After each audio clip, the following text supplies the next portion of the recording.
Welcome back to Cyber Unfiltered. Bob, Matt, how are you guys doing? Good. Hello, hello. You know, Good. All right. another day, another breach. Who knows? We live in a world of perpetual just disappointment. like we try to be positive, and then we open up like not even the news, because the news is depressing anyway, but like anything, and it's just perpetual disappointment. But for like the longest time, ransomware has been a thing for longer than 10 years, but let's go back 10, 11 years where it really started picking up steam, maybe 12 years. Right. It's always been a person doing it. Longer than that. COVID's at 6 years now, guys. Wow. But like, what was it? Mid 2010s when ransomware really picked up and really started exploding. I mean, it's been around for a lot longer than that, but let's just play that game. But now we can automate it. Well, yeah, historically it's been a person, right?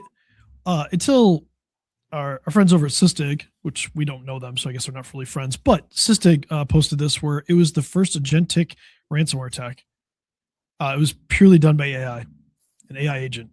So they called it Jade Puffer, and kind of the most unsettling detail is it left running commentary explaining its own thinking like an intern while it was working. Hey, Dad, look at what I did. Watch me. There's another unnerving part of this. We'll get to it later. But like, what is your gut reaction about this? Hearing the story. It's like, here we go.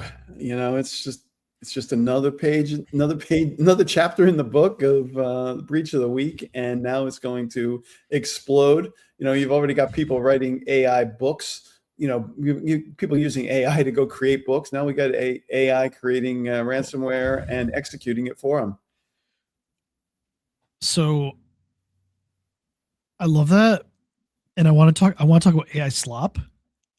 But let's hold that thought for a second, because there's something funny about this whole situation. Not funny for the company, but funny in general. So Matt, what's your reaction? What do you think? No, it's kind of something we've seen coming, but we always talked about, these tools are getting better and better. But I feel like it's a pretty big step when the tool ran away on its own, did a thing, and kind of, I guess it didn't really blog about it, but it tracked it. It was like, hey, I'm doing this, I'm this. Look at this, I'm successful. Hey man, you need a log when your ransomware agent goes out there and commits crimes, right? And we all knew it was coming, but it's freaky, just freaky seeing it truly happen for the first time.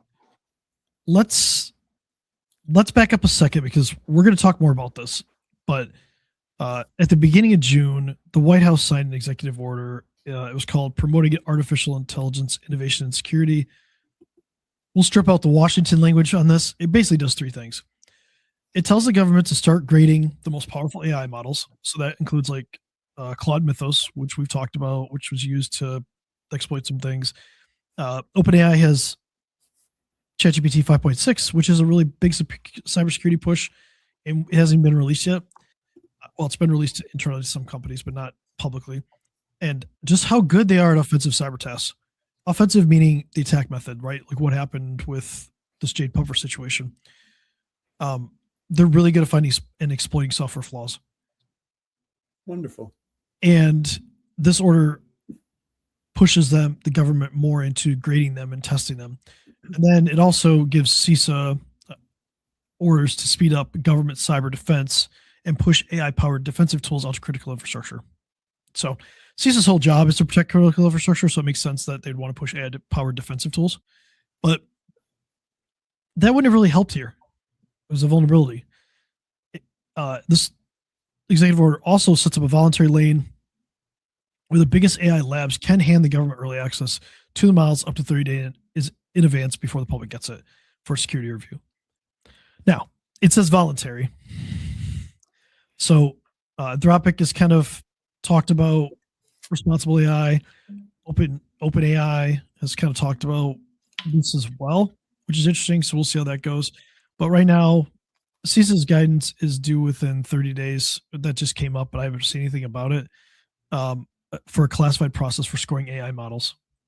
And that's due within 60 days. So that probably about the beginning of August, sometime we're supposed to get that completely. So it didn't come out of nowhere. We've been talking about government needs to regulate this stuff more and more because it's dangerous. The problem is government doesn't necessarily understand this stuff. Well, for the most part, most people don't understand this stuff. So getting experts, executive order doesn't seem like a really good idea. I think establishing like a group would have been better with like AI experts that could actually look at this stuff. I mean, what do you guys think about that? I would guess that they didn't want to establish it as a group because they wanted to hold it close to try and have more control in that. But you're right. Anything that becomes government regulated and inspected is not going to be a good thing. I think it's too slow. Yeah, things are changing too much. It's too slow. Well, and there's no way they're going to have anyone there, that's really understanding this and how quick the industry is and things like that. That's why we have boards and groups and things like that, which I know can also move slow, but this stuff is just moving so fast. You can't just slap a label on it and say, hey, we're doing this or we're not doing this without understanding it. Yeah. And we're in this really weird space where we're in a race. I don't want to call it an arms race, but we're in a race for AI. And it's a balance between stifling innovation and keeping us safe. And making sure that models are.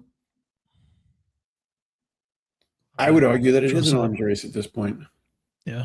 I just don't want to call it an arms race. I don't want to move us back into like Cold Warrior stuff. Like it's just, whatever. Digital lukewarm war. That better.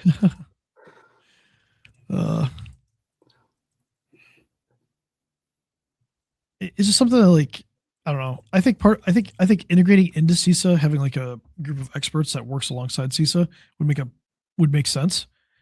Well, and that's why CISA exists, right? I mean, yeah, but we've also talked about it being gutted from funding, so it's like you can't have it both ways. You can't gut funding from something. Agreed.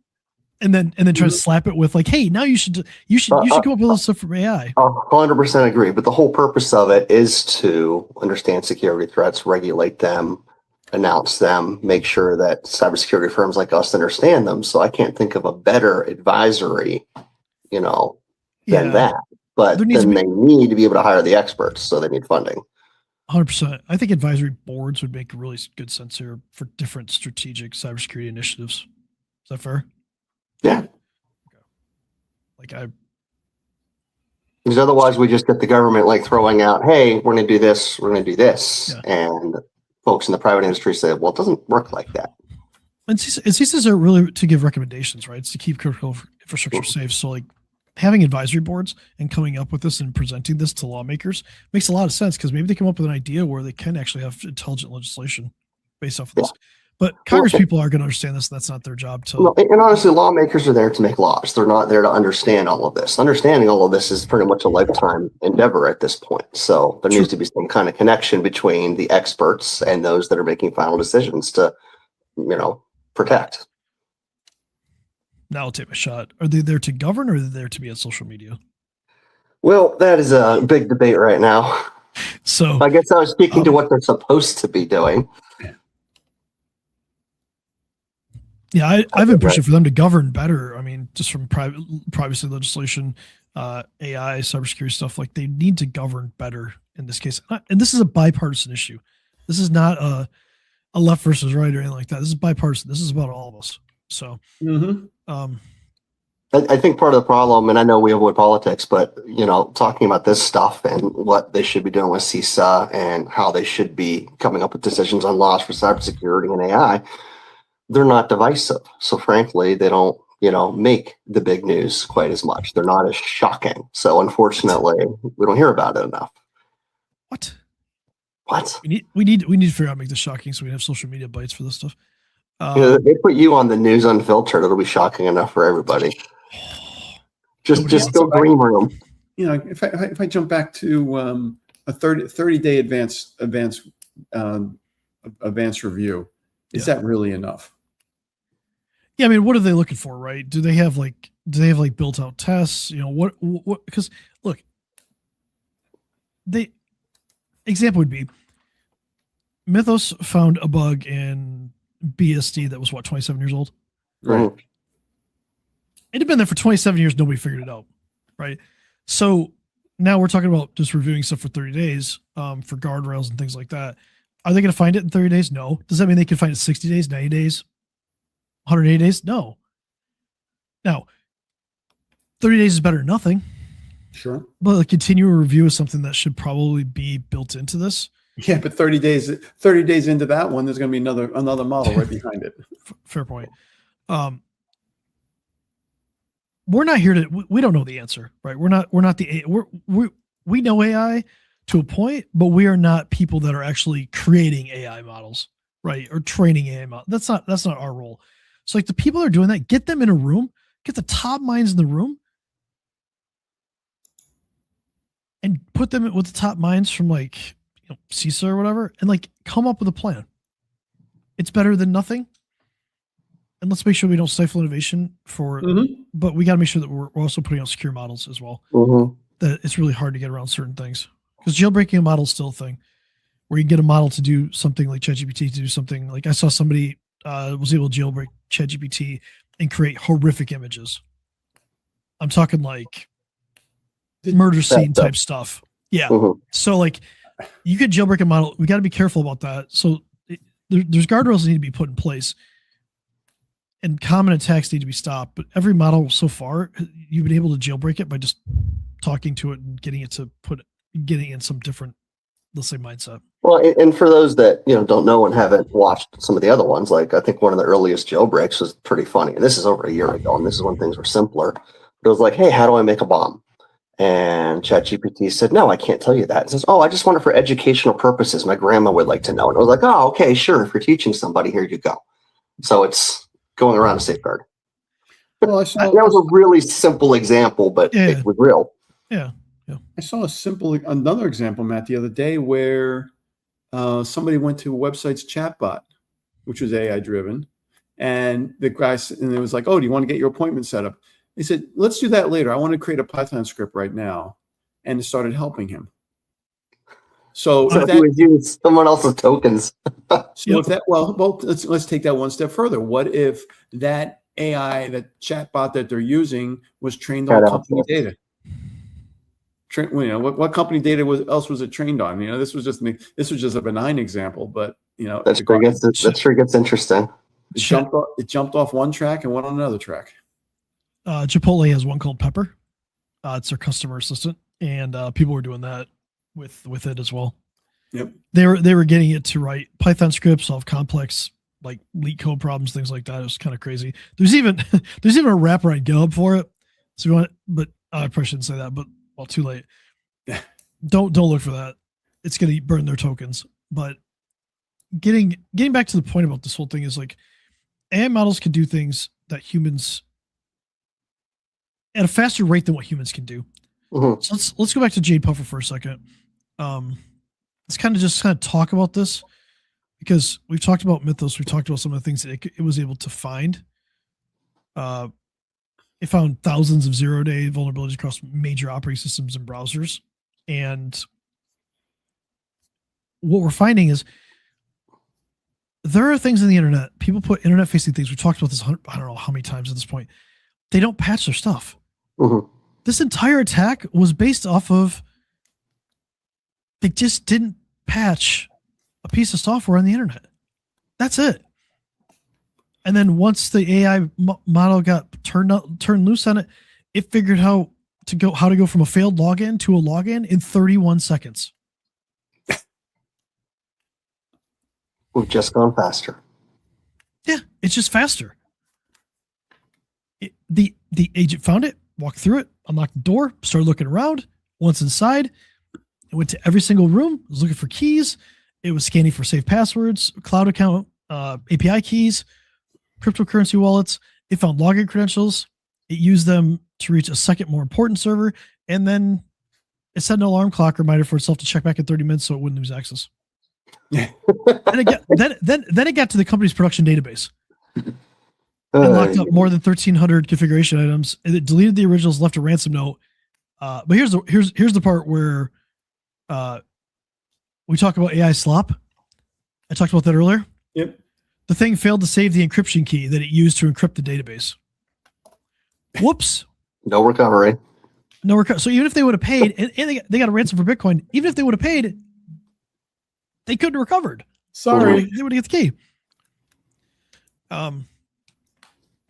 So, we're sitting here and we're worried about AI, and honestly, right now, it's just exploiting things that already exist. It's just doing it at a faster rate. And it's made it easier for those that don't have the knowledge how to really hunt for this stuff. There's basically systems out there that are AI based that help them with it. Script kiddies. We used to call it script kiddies. Yeah. So yeah, and it's actually made things so much faster. Years, even 6 months ago, we talked about the dwell time that the bad guys were in the environment before you started seeing things happen. Now we're 15 minutes into this call. The call I was on yesterday basically said 20 minutes is the threshold that the guys are in there, and you're seeing action because of the AIs. Mm-hmm. Not just that, speed, right? So, Speed. like traditionally in ransomware, though, today what we're seeing, this is different from the standpoint of this is a malicious attack. What we see now is more data exfiltration first, and then the attack. Mm-hmm. This didn't do that. This was just an agent that went out there, and it was almost like proof of concept. Hey, can this work? And yeah, it worked. And also the unpatched flaw that they didn't patch was like a year old. They had a year to patch this.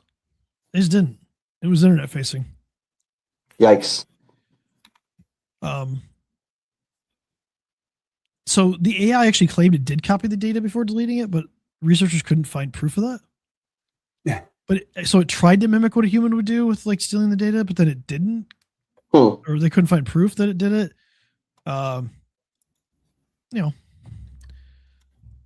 There's a lot to be. They didn't. Sysdig didn't say who this was. They just talked about it. So, I think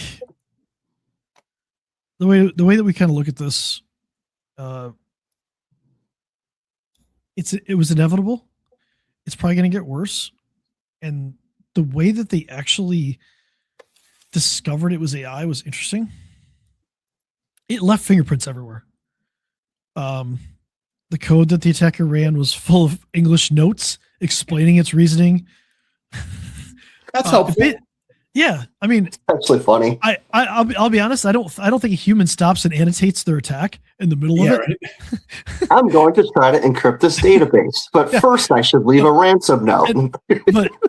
But the speed was the amazing thing. So when I talked about the login that happened 31 seconds after a failed login, it rewrote 15 lines of code to fix it in 31 seconds.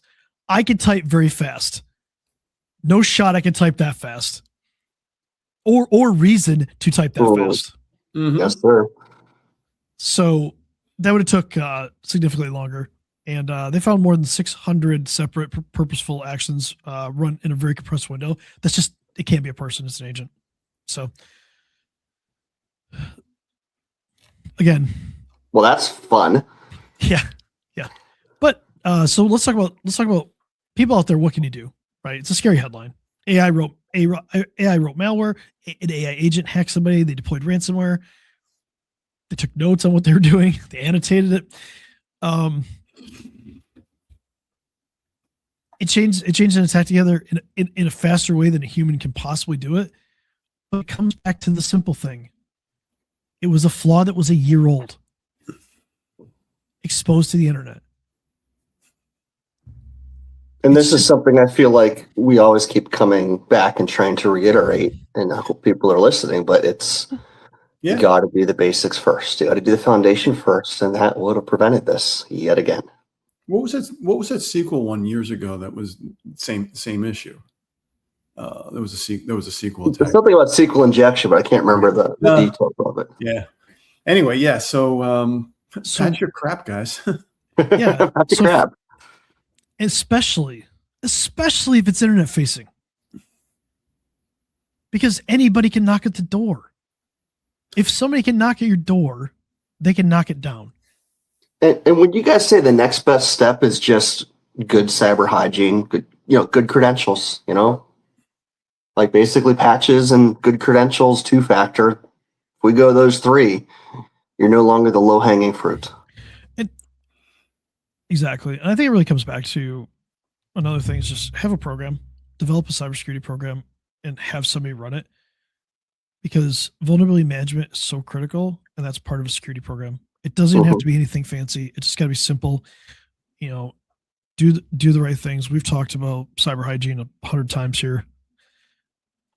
If it's internet facing, if it uses a default password, if it has a flaw, it's inevitably going to be attacked. Unfortunately, yes. Right. And then also, hey guys, cyber criminals, if you're going to use an AI agent, at least store the ransomware key, store the encryption key. Kind of weird, but I just there's a lot of work for nothing. Well, you just caused chaos with no payout, because why would they pay you if there's no recovery? Although they wouldn't have known that, I guess, without paying first. Yeah. So it's getting faster. It's getting cheaper. And we're still waiting for the government to figure out how to at least look at these frontier models. But this doesn't look like this may not have been run off a frontier model. A frontier model meaning ChatGPT or Claude or something like that. This could have been run off an open source model. So we're not entirely sure. Yeah, we're not entirely sure, but it's still at the end of the day. So patch. Search for vulnerabilities, patch more, good cyber hygiene, and this stuff will be less impactful on your organization than it would be on this one. So if you have any questions, comments, requests, send them to Matt. Don't send them to me. You'll get a snarky response directing you towards Chris. No, not really. Ask any of us. In all seriousness, reach out to any of us. You know, if you're watching this, you have some connection with at least one of us. Yeah. And we're going to formalize this. I just want to make that announcement because we'll put it out there and we're going to force it. We're going to establish a website. If you want to listen to us on your favorite podcast, that's probably coming soon. If you don't want to, that's fine too. You don't have to listen to us. We're not doing this for vanity. We're just doing this because we want to help people. So on that note, later, guys. Yeah. Later. That's it. Let's get back to work. Next week.